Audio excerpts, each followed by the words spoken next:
Ahojte, vítajte v novom videu, konkrétne v druhej časti stavania mojej diorámy, kempingu a farmy. V minulom dieli sme stavali teda kemping, ktorý teda tu vidíte predo mnou. Sme robili tento potok, cestu a trávu okolo. Ako viete, ak ste toto video videli, ak ste ho nevideli, tak si ho pozrite určite. Tam do popisu videa. Mi chýba dosť dielikov, konkrétne tých zelených, a to napríklad tuto môžete vidieť, tuto a proste na kopu iných miestach. Ja som potom už mimo videa dokončil celý vlastne ten rozmer kempingu, ktorý bude potiaľto. Toto už nie je na podložke, je to, vidíte pod tým, je to normálne na iných proste podložkách pospájaných a tak. Lebo to by bolo 16x32 podložku, ktorú nemám, ktorá sa ťažko získava, vlastne dá kúpiť normálne ako tá 32x32.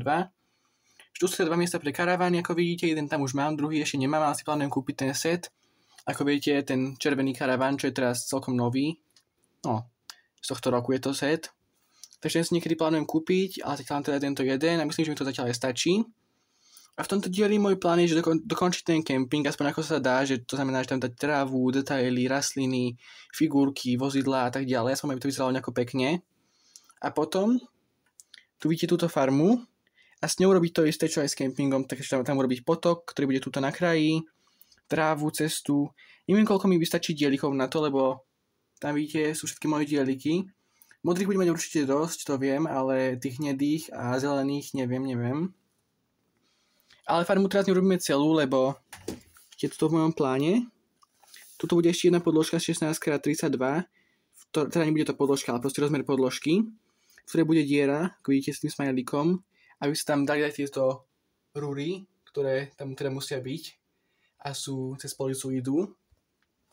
A vedľa tam budú proste tieto výbehy pre prasatá, pre ovce, tu nejaké záhony, zajace. Tu bude stodola, niečo dobre vidno, ktorú ešte nemám, ktorú niekedy postavím do budúcna, ale neviem kedy. A takže to teraz nič. Potom tu bude ten dom. Vedľa bude pole, ktoré tiež ešte nemám, lebo tie dieliky, ktoré na to potrebujem konkrétne, tak by ma vyšli strašne veľa. Nie, že sú drahé, proste sú normálne tyčky, normálne tyčky pieskovej farby a také tie technik piny bežovej farby, z ktorých urobím tie pšenicu alebo ovoz, alebo čo ja viem, čo to je. Takže to som teraz ešte neobjednával, tie niekedy tiež objednám, takže to budeme sa potom venovať potom. Teraz by som chcel teda tomu potoku, ktorý vidíte, je tuto, a ceste, ktorá ide tuto, a samozrejme okolia tráva, tak ďalej. A uvidím, či si idem robiť aj detaily, ako teda figurky, zvieratá, tuto bude to viac ako v kempingu a tak ďalej, to uvidím. A sa pustím ako prvé neviem, čo začnem prvým. A s tou farmou, začnem teda tam dávať potok a cestu, takže vám to o chvíľku ukážem môj progres. Ako prvé som odstredil všetky tie stavby, alebo proste rôzne veci, ktoré mi stali v ceste, konkrétne ten záhon, tie malé kvetináče a výbeh pre zajace. Samozrejme sa potom vrátim a vidíte to dosť zaprášené. Takže si vezmem na pomoc štetec.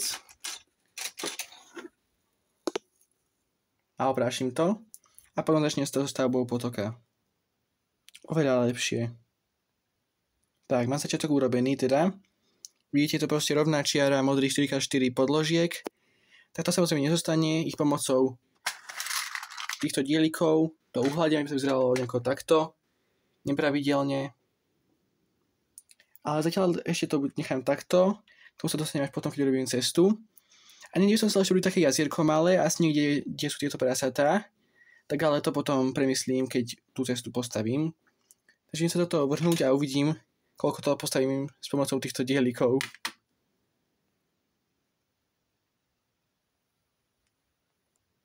Tak ako vidíte, moc ďaleko som sa nedostal, keďže som už mal len malý počet tých dielikov.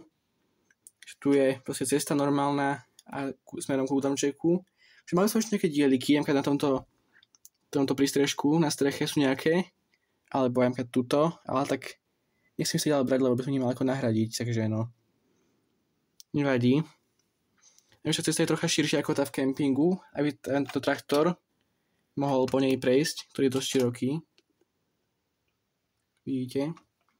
10 výstupkov je široká. V kempingu je len väčšinou 7-8, alebo tak. Tak neviem, teda ďalej sa asi pustím do okolia potoku pomocou zostatku zelených a týchto uhlových dielikov to nejako trocha upravím. Tak som tu s progresom. Ako vidíte, okolo cesty som tu už dal pekne, dá sa povedať, zelenú trávu, alebo túto bude taký akoby zatáčka, som vyznačil cestu pomocou týchto výstupkov. Čo tu robí. Ako pôjde cesta a pôjde ďalej do tejto imaginárnej stodoly, v ktorej bude traktor. Toto je vlastne jej ohraničenie tými plejtmi. Ten dom ešte možno trocha zväčším do budúcna, ale zatiaľ nechám takto, takže tu bude ešte nejaké miesto pre istotu. Tu, ako som hovoril, bude to pole. Ako vidíte, teda možno nevidíte, ale už mi došli skoro zelené plejty. Mám vlastne posledné 2-3, čo mám. Takže neviem, čo idem ďalej robiť. Asi sa nejako pokúsim ten potok okolo neho to urobiť, túto jazierko urobím, alebo teda presuniem toto, čo je tuto. Ako to proste vymyslím.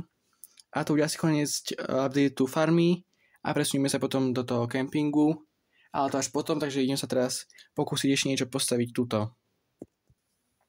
Tak, tu vidíte všetko, čo sa mi podarilo postaviť zo zbývajúcich dielikov. Teraz mi zostali konkrétne tuto 4 tieto dieliky, ktoré sú všetky rovnaké.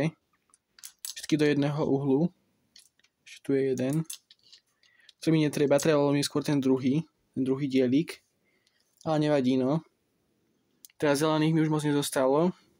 Ani hnedých. Modrých som mal presne toľko, koľko som potreboval. Takže to je super, aspoň niečo.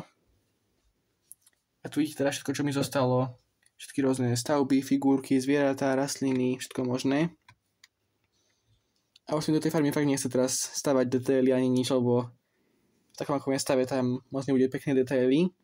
Ale idem sa presunúť do kempingu, ktorý je celkom v dobrom stave, až na pár chybajúcich dielikov a 2 chybajúce mosty ponad rieku, ktoré nemám tiež dieliky. Tak do toho sa idem pustiť, trocha upracujem a potom tam sa idem pustiť do detailov. Tak mám tu teda ten camping pred sebou. Ako prvý by som chcel pomocou týchto tajlov tú vodu nejako trocha zdetailniť, aby bola krajšie, nielen takáto modrá podložka. Tieto 3 som myslel, že som objednal 4, ale mám len 3 nakoniec. Ryby si nechám do toho jazierka, čo som posielal na farme, takže tie teraz odložím na bok. A s pomocou týchto ostatných dielikov, ktorých nebude určite dosť, ale aspoň niečo, pokúsim robiť nejaký vzor. Povedzme, že takto to nejako urobím. A robiť nejaké detaily vo vode. Tak vám to hneď ukážem. Tak tu vidíte, ak som to tieto postavil. A je to fakt pekné. Ako je to také proste hladké, pekné vlny. Ak sa mi to páči, to prvýkrát túto technológiu používam. Ale žiaľ, tu vidíte, koľko mi zostalo, takže na farmu mi to určite nevyjde už. Hádam aspoň na túto časť mi to vyjde. Keď takto nechám voľno, tu budú tie mosty v budúcnosti, takže to nebude pod tým treba. Takže ja ešte dokončím tento malý kúsok, alebo koľko mi vyjde, a potom vám to už úplne ukážem. Tak tu vidíte už konečný stav potoka. Tuto je vlastne postavené, tu som nechal miesto, kde ich netreba. A toto je to, čo mi zostalo. Kopu týchto 1x1 dielikov, týchto sloupov, alebo jak to nazvať. Žiadne tajly žiaľ, takže na farmu už mi nezostalo nič. Okrem teda tohto. Čo buď tam dám, alebo to možno použijem aj do mora kľudne. Tu mi vôbec neprekáže, že mi to zostalo.